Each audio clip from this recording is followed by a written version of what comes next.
Olá, queridos irmãos, eu sou Luciano Filizola, estamos mais uma vez reunidos para estudos da doutrina espírita, a convite do Núcleo de Estudos Espíritas Chico Xavier. E hoje nós vamos falar de um tema deveras relevante, que é a fé. E aí, efetivamente nós temos fé, e quando se tem fé, devemos ter fé em quê? Para que serve a fé? Qual a relevância da fé em nossas vidas? É o que a gente vai tentar conversar hoje. Para isso, então, nós vamos fazer a leitura da nossa página de abertura, da Fonte Viva, do Espírito Emmanuel, psicografado pelo nosso irmão Chico, e para que então depois façamos a nossa prece. Então, o texto 41, na senda escabrosa. Nunca te deixarei, nem te desampararei. Paulo, Hebreus, capítulo 13, versículo 5. A palavra do Senhor não se reporta somente à sustentação da vida física, na subida pedregosa da ascensão. Muito mais que de pão do corpo, necessitamos de pão do espírito. Se as células do campo fisiológico sofrem fome e reclamam a sopa comum, as necessidades e desejos, impulsos e emoções da alma provocam, por vezes, aflições desmedidas, exigindo mais ampla alimentação espiritual. Há momentos de profunda exaustão em nossas reservas mais íntimas. As energias parecem esgotadas e as esperanças se retraem apáticas. Instala-se a sombra dentro de nós, como se espessa noite nos envolvesse. E qual acontece à natureza sob o manto noturno, embora guardemos fontes de entendimento e flores de boa vontade, na vasta extensão do nosso país interior, tudo permanece velado pelo nevoeiro de nossas inquietações. O todo misericordioso, contudo, ainda aí, não nos deixa completamente relegados à treva de nossas indecisões e desapontamentos. Assim como faz brilhar as estrelas fulgurantes no alto, desvelando os caminhos constelados do firmamento ao viajor perdido no mundo, acende, no céu de nossos ideais, convicções novas e aspirações mais elevadas, a fim de que nosso espírito não se perca na viagem para a vida superior. Nunca te deixarei, nem te desampararei, promete a divina bondade. Nem solidão, nem abandono. A providência celestial prossegue velando. Mantenhamos, pois, a confortadora certeza de que toda tempestade é seguida pela atmosfera tranquila e de que não existe noite sem alvorecer. Assim, irmãos, vamos fechar nossos olhos e levar nosso pensamento. Agradecer, primeiramente, ao nosso Pai, a Jesus, nosso Mestre, por essa oportunidade de estudo e de reflexão, pedindo então que possamos aproveitar ao máximo esse momento e levá-las, as palavras do nosso Senhor, para o nosso dia a dia, para os nossos familiares, para a nossa vida. Graças a Deus. Muito bem. Assim, irmãos, nós vamos trabalhar, tá? Principalmente aqui o poder da fé, que está no Evangelho segundo o Espiritismo, no capítulo 19, item 1 a 7. Então, a grande questão aqui se refere ao que é fé, primeiramente. Então, de um modo geral, segundo o nosso vernáculo, né, fé significa crença, significa acreditar. E podemos trabalhar de várias maneiras. Então, podemos dizer que nós precisamos ter fé em nós mesmos, devemos acreditar em nosso potencial, devemos ter fé, né, nas pessoas, fé nas instituições. Então, inclusive, quando falamos em fé pública, tem a ver com a necessidade de credulidade nas relações interpessoais e nas relações entre as pessoas e o Estado, por exemplo. Então, a fé está relacionada à crença. E, obviamente, né, se a gente for trabalhar sobre um viés da religião, tá, essa crença em algo superior, a religião enquanto essa ligação, essa nossa ligação com Deus, com o Criador, é algo milenar. Muito bem. Com isso, num primeiro momento, nós podemos então refletir a fé segundo essa crença. Mas a fé se confunde com a religião, a fé se confunde com os dogmas que existem na religião, porque são plurais, né? Existem inúmeras religiões no planeta, pelo menos só nesse planeta. E aí cada religião vai ter um caminho para se ligar a Deus. E isso desde que o homem começa a se perceber enquanto homem. E é claro que não podemos trabalhar de forma tão resumida, mas é um ponto de partida, é um sintoma. O fato de que nós, desde que o homem se vê como homem, nós tenhamos a necessidade, né, de acreditar em algo superior, e essa crença ela pode se dar, num primeiro momento, pode ser até pela busca de respostas, precisamos tentar entender o porquê do trovão, o porquê, né, das intempéries, né, essa necessidade de resposta, mas também nasce de uma essência divina que cada um de nós traz dentro de si, algo que nos leva, que nos remete à existência de algo superior. Tá? Então, essa crença ela é algo quase que natural dentro de cada um de nós, enquanto filhos de Deus. E aí isso me faz lembrar de uma situação que aconteceu comigo. Quando eu era pequeno, meus pais católicos, mas conheciam outras religiões, mas também não eram muito fervorosos. Eu fui batizado, fiz primeira comunhão, né, e eu cresci, né, minha mãe colocando que eu tinha como padrinho Santo Antônio. Eu não lembrava se era por causa da primeira comunhão ou por causa da crisma, que eu nem cheguei a fazer. Mas eu tinha essa ideia de que Santo Antônio era meu padrinho. E aí, então, quando eu tinha uns 14, 15 anos, e aí parte da minha infância foi em Angra dos Reis, no litoral aqui do Rio de Janeiro. E aí eu tinha uma mobilete, aquelas motinhas que tinha pedal, era para você ligar, né? E era uma mobilete já usada e de vez em quando dava problema. Enfim, e aí então eu vi que estava acabando a gasolina, e aí sim, a mobilete não era uma moto, mas também não era uma bicicleta, ela era pesada. Muito bem, estava eu e um amigo meu, o Vitor, grande irmão, e o único lugar, o único posto de gasolina lá perto onde a gente estava era na Marina, onde ficavam os barcos. E a gente já quase chegando, acabou a gasolina.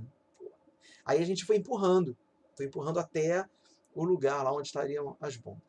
Quando nós chegamos lá, fomos surpreendidos com a notícia de que tinha acabado a gasolina. Os barcos já tinham acabado a gasolina e o caminhão que iria repor a gasolina não apareceu. Caramba, e a gente estava longe de casa. E a mobilete é pesada, cara, não acredito. E tinham ladeiras. A gente vai ter que voltar. A gente parou, a gente largou a mobilete, deitou no chão ali, no meio da rua. Deitamos. E, instintivamente, eu não tinha esse hábito, eu entrei em prece. Comecei a orar, para Santo Antônio. Santo Antônio, por favor, me tira dessa enrascada. Por favor, me tira dessa enrascada, que não vai dar para empurrar essa mobilete pesada pela ladeira e tal. E aí, nisso que a gente está em prece, porque eu falei pro meu amigo, ô Vitor, reza também comigo. E a gente sente uma mão no ombro. Aí, opa, oi, tudo bem? Então, aí aparece um homem, meia idade, nunca tinha visto na vida. Oi, menino, tudo bem? É que olha só, que eu vi que você parou aí com o mobilete e tal, e acho que tá sem gasolina, né? Eu ouvi você conversar aqui. Então, eu acabei de colocar gasolina na minha lancha e sobrou. Você quer? Esse foi o primeiro momento, eu falei, gente, esse negócio de Deus, esse negócio de Santo Antônio de rezar é real, isso existe, né? Foi o primeiro grande momento que eu me lembro que eu tive um contato, né, com a verdade, né? Ou seja, não é só uma crença, existe alguma coisa dentro de nós que faz com que a gente busque. Para aqueles que não creem, né, vão defender que é mero desespero, né? Mas aquele que já passou por essa experiência, né, é mais do que reconfortante, né, é essa certeza. E aí essa fé que ela vai estar presente nessa chama que existe em cada um de nós, né, essa crença de que existe algo mais, o nosso Criador está presente em todas as religiões, né, tá, por exemplo, no Bhagavad Gita, um livro hindu de mais de 400 anos antes de Cristo, e que está na letra, né, do poeta Raul Seixas, Gita. Eu lembro também quando eu era criança, falava, Gita, o que é Gita? E a gente criança, Gita é de guitarra. Que nada, né? O Gita, do Bhagavad Gita, esse livro sagrado dos hindus, né, que quando ele fala, né, na letra, e tem partes ali que é do livro, né, eu estou em você, mas você não está em mim. O Bhagavad Gita, ele fala de um diálogo entre Krishna, que é a suprema personalidade de Deus, num diálogo com Arjuna, que é um discípulo dele, né? E passando ensinamentos sobre o bem viver. Tá? Então, quando ele fala, eu estou em você, mas você não está em mim, é como o pai que tem a sua essência no filho, mas a essência do filho não está no pai.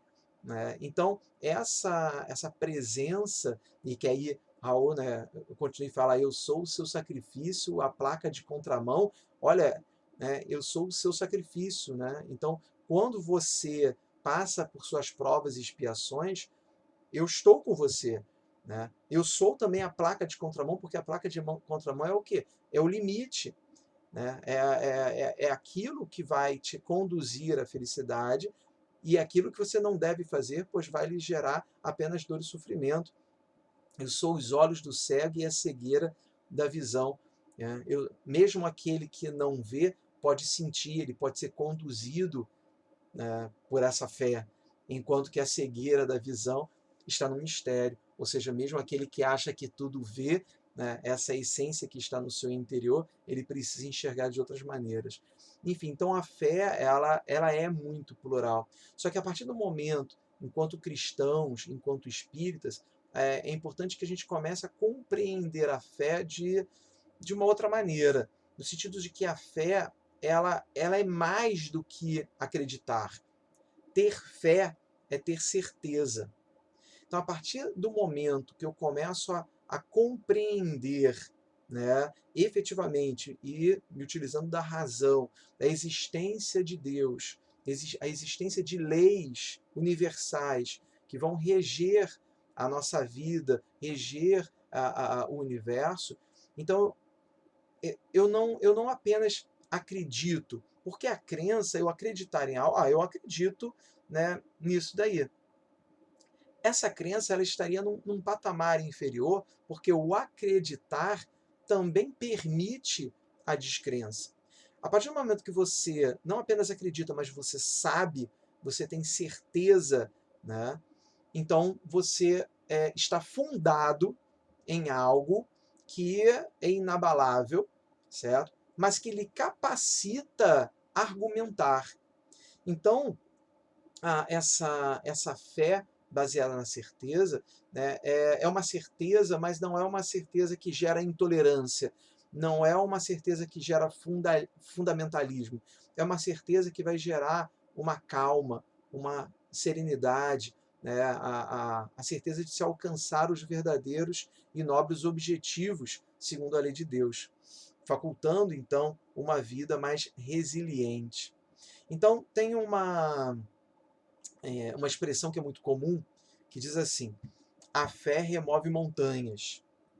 A fé é tão importante assim, mesmo tendo essa certeza toda, então ela nos traz um poder. Então você deve acreditar em você, você deve ter fé, e aquele que tem fé, tudo é possível. Podemos dizer isso? Podemos afirmar, então, que o fato de eu ter fé, eu consigo realizar proezas, né, únicas? Muito bem. Tem uma passagem bíblica, né, em Mateus, capítulo 17, versículo de 14 a 20, e que está lá no Evangelho, em que um homem procura Jesus porque o seu filho está passando muito mal, tem convulsões, e se joga no chão, e diz que está endemoniado, e que ele já procurou os discípulos tentaram acudi-lo, mas não conseguiram dar solução ao problema lá do pobre rapaz, e ele então procura Jesus para acudir. Jesus se aproxima do rapaz, e aí é narrado como uma hipótese ali de desobsessão, né, que é retirado ali um demônio do jovem. Mas é óbvio que Jesus não ia perder a oportunidade e passa um sabão nos discípulos, falando, olha, porque os discípulos chegam, mas Senhor, nós tentamos e não conseguimos, por que que você conseguiu? Resumo da história, ele passa um sabão nos discípulos, porque vocês não têm a fé que deveriam ter. Porque assim como eu consegui, vocês também conseguiriam. Né? Não, olha, seja, qualquer um de nós temos a capacidade de um dia chegar à fé e a toda, né, a perfeição de Jesus, a pureza de Jesus. Para tanto é necessário que se tenha o quê? Fé. Certeza. Certeza de Deus, certeza daquilo que Deus nos deu, certeza das nossas missões, certeza das nossas habilidades. E aí ele vai trazer a alegoria da montanha. Então, se você tiver fé, então, e quiser que essa montanha saia do lugar, essa montanha vai sair do lugar. Então, por isso vem essa expressão que a fé remove montanhas. Mas isso é real? É claro que aí vem Kardec, vem os Espíritos e explicam. É óbvio que eu tenho que entender essa passagem segundo uma perspectiva do âmbito moral, né?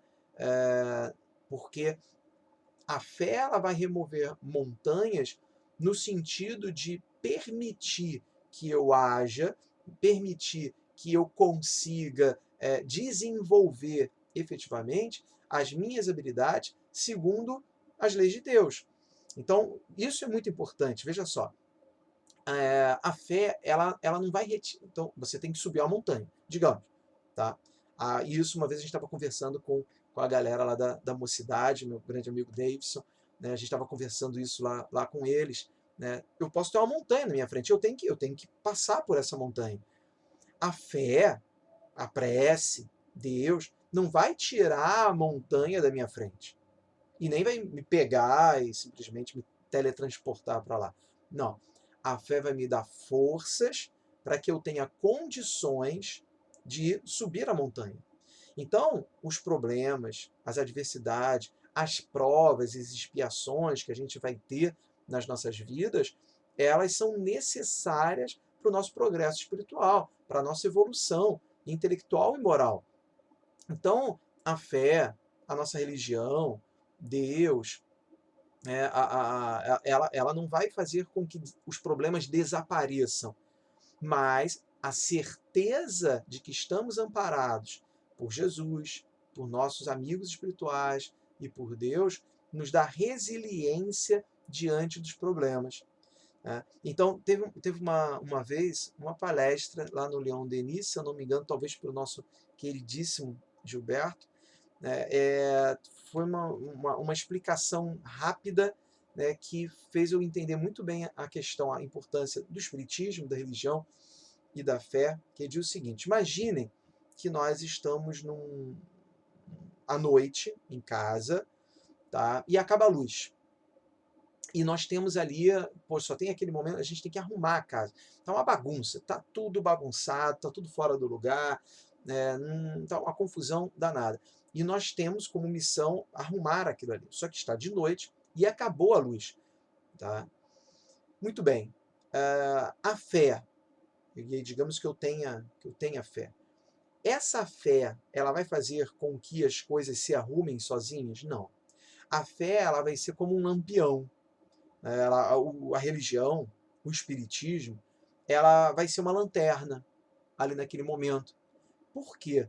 Porque ela não vai arrumar a casa por mim, mas ela vai me ajudar muito a identificar aonde as coisas estão, vai me ajudar a identificar a melhor maneira de arrumar toda aquela confusão, vai permitir que eu enxergue diante daquela situação ali que é contrária, né? E vai me auxiliar a cumprir a minha tarefa, a cumprir a minha missão. Perceberam? Então, dizer que assim, a pessoa de pouca fé, pode ser uma pessoa que não acredite, e aí por isso ele vai ter ali um alento, uma ajuda a menos. Mas quando você tem fé, você tem certeza, você tem resiliência diante dos problemas. Então, mais uma vez, e aí o exercício da fé, ela vai se dar através da prece e da ação. Não adianta só você ter a fé e ela estiver ali dentro do seu íntimo, né? Então, aquela pessoa que está passando por adversidade, mas ela está lá no seu sofá, não, eu tenho fé que as coisas vão melhorar. Meu caro, se você não sair do sofá e não se mexer, as coisas não vão melhorar. Então, não adianta você ter a fé se você não exercitar efetivamente a fé.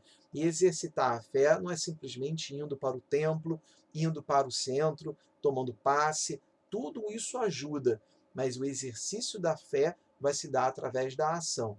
Da ação através da sua prece, mas também através, né, de um comportamento proativo, né, que, fortalecido pela sua fé, vai então permitir que você crie, que você inove, que você ajude o próximo, que você então possa fazer com que as coisas aconteçam, certo? Então, pode ser um problema de emprego, pode ser um problema na família, um problema de saúde, ok? Então, a grande maioria dos problemas, ou nós criamos aqueles problemas, e aí vamos ter que agir para solucioná-los, ou esses problemas estão na nossa jornada para que eu possa resolvê-los, que eu tenho que passar por eles, eu tenho que solucioná-los. E aí a fé, então, é a certeza de que a nossa vida não se interrompe aqui. A nossa vida, ela não se restringe a essa vida material, a essa única encarnação. E aí, por isso, a fé é a certeza de que nós somos algo maior. Nós não temos um espírito, nós somos um espírito imortal. E aí, então, essa certeza faz com que todos os problemas da Terra passem a ser vistos como algo menor, como algo que está ali para o meu crescimento. Então, olha só, ter fé não é rezar para que o problema desapareça. É você rezar e agradecer pelo problema. Não é que a gente já chegou. Difícil, né? Quem chama isso? Esse cara tá doido. É, temos que agradecer pelas dificuldades e pelos problemas, né? Porque são eles que fazem com que a gente se supere, né? Então é ter a fé e ter a certeza de que, amparados por Deus, nós vamos ter forças para superar esses problemas, né? Então, o Emmanuel, numa obra muito interessante, que é o Consolador, que é uma obra que o Chico e vários auxiliares ali do Chico Xavier, através de questionamentos que chegavam a eles, compilaram essas questões e colocaram para o Emmanuel responder. E uma delas era sobre a fé. Ele diz o seguinte: conseguir a fé é alcançar a possibilidade de mais dizer eu creio, mas afirmar eu sei, com todos os valores da razão tocados pela luz do sentimento. Então, conseguir a fé, na verdade, é mais do que dizer eu acredito, é dizer eu sei, eu tenho certeza. Tá? Então, o que acontece? Diante disso, a gente já começa a dar algumas pistas. O que falar da chamada fé cega? Porque algumas pessoas, e aí podem confundir, né? Não, então, ter essa certeza é aquela fé irremovível. Né? Então, a fé cega é aquela que não escuta nada nem ninguém. Seria isso é salutar? Então, essa fé cega, irracional, e que pode levar ao fanatismo, à intolerância, é essa fé que a gente está conversando aqui? Certamente que não. Certamente que não.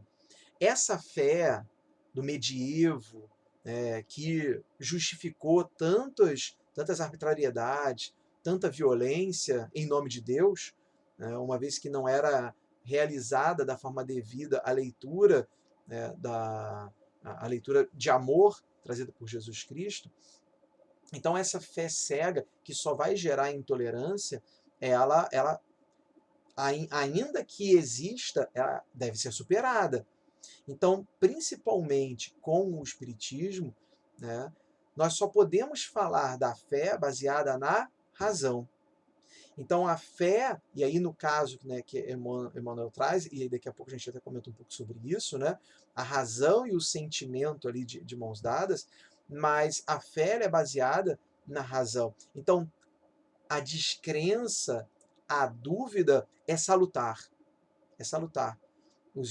No Evangelho, quando Kardec vai discutir, trabalhar isso junto com os espíritos, né, isso fica muito claro. Não, olha só, a dúvida ela é muito importante, a descrença é importante. Então, para eu ter certeza, eu não posso me basear tão somente em achismos. A minha certeza tem que ser baseada em fatos, tem que ser baseada na. E aí, por isso que a espiritualidade escolheu Kardec, que era um cientista, era um professor, não era médium, não era um religioso, era um cientista. Então, por isso a necessidade de se submeter todos aqueles fenômenos a uma metodologia.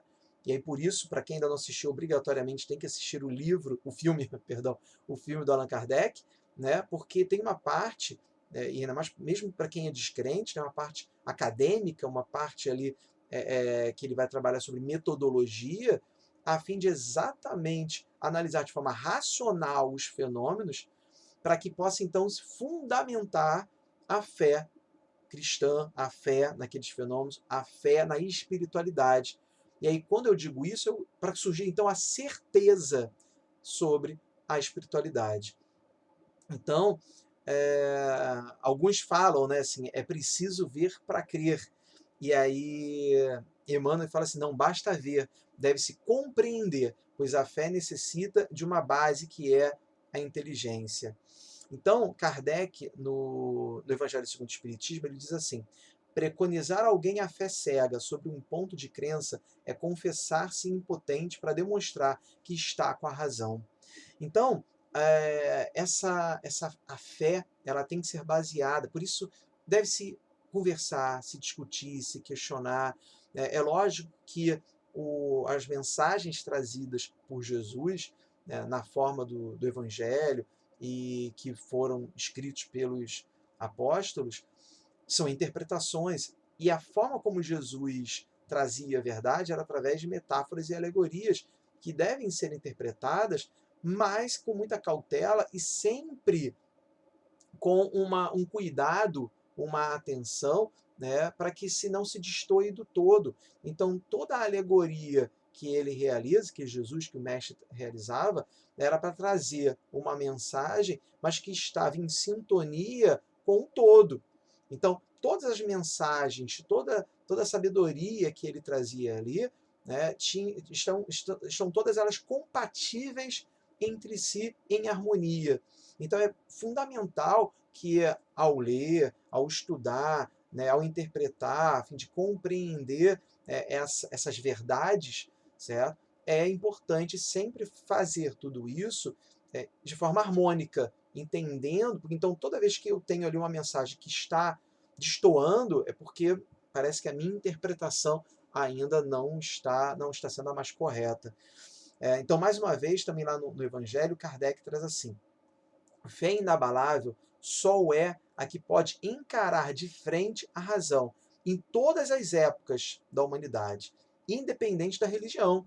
Perfeito? Independente da religião.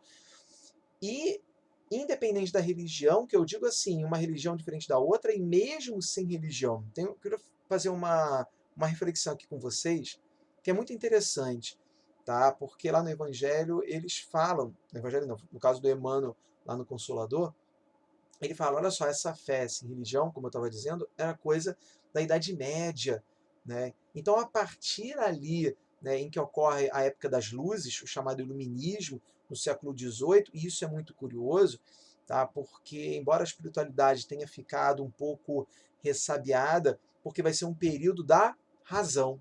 Olha só, até então, até o século XVIII, XVII, nós tínhamos uma produção de conhecimento que gerava em torno de Deus, tá? Da religião católica. Então, toda a produção de conhecimento gerava em torno disso, tanto é que toda a produção de conhecimento que violava, tá, esse cânone teológico, tá, era considerado herético, era caçado pela Inquisição, correto? Então é a partir do iluminismo que essa fé católica, a igreja, os seus dogmas começam a ser questionados, e aí surge a idade da razão, que então afasta, tira Deus do centro da produção de conhecimento. E isso, por um lado, vai gerar um problema, né? Poxa, como deixar Deus gelado? Mas, por outro, também afasta-se o que? Os dogmas. Afasta-se o que? A fé cega. E aí você coloca a razão. E aí, a meu ver, assim, Deus ele é tão bom, Deus é o único espírito efetivamente puro, né, que vem aqui à Terra nos trazer a boa nova foi Jesus. Mas nós tivemos inúmeros espíritos elevados, bons, que vêm com missões para nos ajudar, né, de várias formas. E ajudar, inclusive, os ateus e os agnósticos. Porque imagina o seguinte, se toda a lição moral que a gente trabalha aqui decorre de uma fé na palavra de Jesus, no caso, então, das leis de Deus, como que eu vou convencer alguém a ser bom se ele não tiver esse tipo de fé teológica? Eu preciso construir, então, uma lógica que permita a construção de uma fé pela razão. E aí vem o século XVIII com o iluminismo, com grandes filósofos. E aí vem a filosofia humanística, como Rousseau, Locke, Montesquieu e principalmente Kant. Então, a moral kantiana foi uma das primeiras a chegar e falar, olha, não precisamos fundar a moral baseados em Deus. E olha só, ele não era ateu. Ele não era ateu, né? Ele era religioso, mas ele veio com uma missão e falando, olha, eu vou construir uma teoria em que você, mesmo sem acreditar em Deus, mesmo sem ter fé em Deus, baseado tão somente na fé, na razão, você vai se convencer de que você deve ter uma ação moral, uma ação ética. E aí ele vai construir uma teoria que é a do imperativo categórico, tá? E aí a qual vai acabar chegando à construção da dignidade da pessoa humana, que é o fundamento de hoje qualquer tratado, qualquer carta sobre direitos humanos, hoje, né? Então, muito resumidamente, ele vai trabalhar a ideia do imperativo categórico no sentido de que cada um de nós, nós somos legisladores universais, ou seja, cada um de nós que queira praticar alguma ação, para eu saber se essa ação é boa ou ruim, se ela é moral ou não, eu devo fazer de conta que essa minha ação vai transformá-la numa lei universal e que se ela é permitida para mim, ela é permitida para qualquer pessoa. Então é mais ou menos o seguinte, ora, se eu no trânsito gosto de fechar as pessoas, estou um pouco me importando com os outros, para eu saber se essa ação é correta, eu tenho que admitir que todas as pessoas do mundo possam fazer o mesmo. Se eu posso cortar ele, ele pode me cortar também. Então, e isso é o que a gente chama de uma construção formal de moral, porque ele não define regras, ele define um método para eu identificar o que é certo e o que é errado. Ok? E aí chega então a questão da dignidade da pessoa humana, em que o ser humano ele nunca pode ser tratado como meio, mas tão somente como um fim. Não podemos usar os outros como instrumentos, né? Todas as nossas ações sempre devem mirar, né, no outro como um fim em si mesmo. Gente, fazer ao outro apenas o que eu quero que façam a mim, né? Ou seja, não fazer ao próximo o que eu não quero que façam comigo, e amar, e no caso, e tratar o outro, né, como um ser humano, mas isso é o que Jesus já falava, não é? Amar o próximo como a ti mesmo. E aí veja que vem Kant e fala, não, mas olha só, mas você deve respeitar o próximo não por causa de Deus, mas por causa de uma lei da razão, né? Fantástico, perfeito. Então, ele consegue resolver várias hipóteses, né? É um presente para os agnósticos, porque eles conseguem construir e enxergar de forma clara, né, um agir moral, verdades morais, porém baseados na razão. Até chegarmos, então, ao Espiritismo. Ah, não, antes disso. E aí tinha um outro filósofo, Schopenhauer, um outro chamado Hume, que falava, não, eu tenho que basear a moral, o bem, não na razão, mas no sentimento.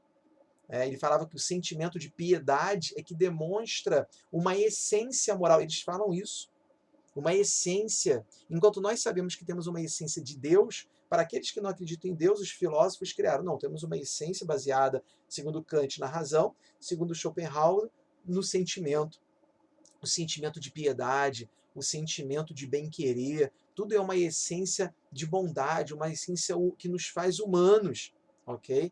Tem um autor mais recente, François Julian, né? Então, esses autores vão trabalhar nesse sentido. E aí vem Emmanuel e fala, né? Ter fé é dizer eu sei, com todos os valores da razão, tocados pela luz do sentimento. Então vem o Espiritismo e trazer, olha, estamos todos de mãos dadas. Ter fé, ter certeza, né, das leis do universo, das leis de Deus, né, não se abre mão nem da razão e nem do sentimento. Então ter fé é ter certeza, sim, baseado em Deus, na razão e nos sentimentos. Tudo isso que está dentro de nós foi tocado, colocado no momento da criação. E aí tem uma frase também do Emmanuel, porém num outro livro que eu acho muito bacana, que é o Espírito da Verdade. Ele diz assim: se tens fé, não permitirás que os eventos humanos te desmantelem a fortaleza do coração. Então, como eu coloquei aqui no início, né, a fé, ela pode não remover a montanha, mas ela vai nos auxiliar a enfrentar os desafios de escalá-la, de enfrentar os seus picos, para conseguir alcançar aquilo, né, que nós pretendemos e aquilo que nós precisamos para o nosso progresso moral e intelectual. Então, eu separei aqui também um trecho muito bacana de O Espírito da Verdade, e aqui por acaso, O Espírito da Verdade é uma obra que são vários psicografados, né, por Chico e pelo Valdo Vieira, com André Luiz, enfim, vários espíritos, Meimei, tá? Mas aí por acaso, essa parte que fala de fé, de novo, Emmanuel meio que se tornou um especialista nessas questões de fé. E ele fala assim, ó: se tens fé, não te limitarás a dizê-la simplesmente, qual se a oração sem as boas obras te outorgasse direitos e privilégios inadmissíveis na justiça de Deus, mas sim caminharás realizando a vontade do Criador, que é sempre o bem para todas as criaturas. Se tens fé, sustentarás, sobretudo, o esforço diário do próprio burilamento, através das pequeninas e difíceis vitórias sobre a natureza inferior, como sendo o mais alto serviço que podes prestar aos outros, de vez que, aperfeiçoando a nós mesmos, estaremos habilitando a consciência para refletir com segurança o amor e a sabedoria da lei. Assim, queridos irmãos, a proposta do estudo de hoje, então, nos trazer a reflexão de que mais do que acreditar, termos certeza do amparo de Jesus, de Deus, e que exatamente nessa certeza os problemas que surgem diante de nós não serão retirados pela nossa fé, mas sim estão ali para fazer com que a gente cresça e evolua. E a fé, ela nos dá resiliência, nos dá paz, nos dá calma, para que a gente possa enfrentar, e nos dá fortaleza, porque sabemos que estamos amparados pela espiritualidade amiga, hoje e sempre. Muito obrigado, pessoal, pelo carinho, pela atenção e até o próximo estudo. Até mais.